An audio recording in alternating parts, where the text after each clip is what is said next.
Bonjour et bienvenue pour le premier numéro de la Minute Info Éco Perso, la minute qui parle de la gestion financière de votre famille.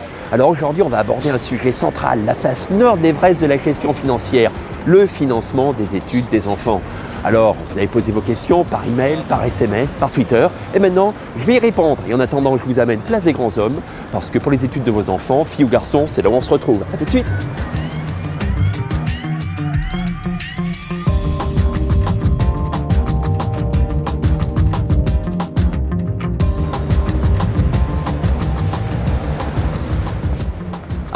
Première question de Léopold. Est-ce que les études des enfants, ça s'anticipe ? Oui, bien sûr que ça s'anticipe, les études des enfants. C'est même un rendez-vous familial très important, central, parce que chaque parent veut le meilleur pour ses enfants.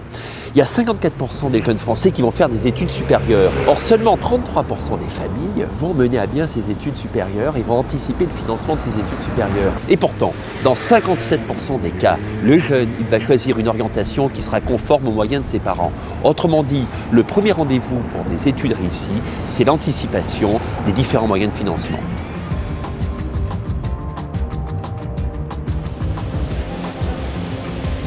Une question de Valérie. Quel est le poids d'un budget étudiant pour une famille ? Eh bien, il est très important. Le coût de la vie pour les étudiants en 10 ans a considérablement augmenté, plus 35%, que ce soit pour les inscriptions en faculté, en école, mais aussi au restaurant universitaire. Au final, actuellement, un étudiant français, il dépense entre 1 000 et 1 500 euros par mois. Ça représente tout de même près de 40% du revenu médian d'un ménage français. Autrement dit, le budget est serré et tous les postes vont devoir étudier avec beaucoup d'attention pour tout simplement boucler les fins de mois. Alors, un budget étudiant, c'est quoi ? Eh bien, un budget étudiant, c'est d'abord l'ensemble des frais pédagogiques. Il va falloir s'inscrire dans une école, il va falloir s'inscrire dans une faculté. C'est souvent compris entre 200 et plus de 10 000 euros suivant les cas. Il va falloir acheter de l'informatique, il va falloir acheter des livres pour étudier dans de bonnes conditions. Mais au-delà, un budget étudiant, c'est aussi un jeune qui souvent s'éloigne loin de sa famille. Frais d'appartement, d'habillement, d'assurance, frais de location, frais de loisirs. Au final, le budget étudiant, c'est un sacré cocktail qui peut être très pimenté pour le budget de la famille. Raison de plus pour l'anticiper avec un maximum de sérieux. Une question de Théophile qui s'inquiète pour son petit frère. Comment va-t-il financer ses études ? Alors là, on est au cœur du sujet. Eh bien, la première réponse, c'est d'abord l'épargne. L'épargne qui a été constituée par les parents. Tout au long de la vie de l'enfant, à raison de 20 euros par mois, eh bien, on peut arriver à constituer un pécule, 4-5 000 euros après le bac, et ça permet de faire face aux premières dépenses. Puis l'autre moyen, c'est de mobiliser des éléments du patrimoine de la famille, un appartement qui sera prêté, une assurance vie qui sera mobilisée.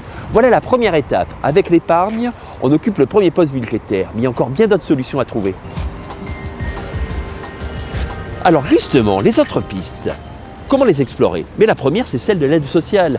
L'université, l'éducation nationale mettent en place des aides au logement, des bourses. Il suffit de remplir un dossier administratif. Et pour peu que les revenus des parents ne soient pas suffisants, on obtient cette aide qui est tout à fait utile. La deuxième piste, elle est mythique. C'est celle des jobs d'été, des jobs étudiants qui apportent des revenus complémentaires très utiles.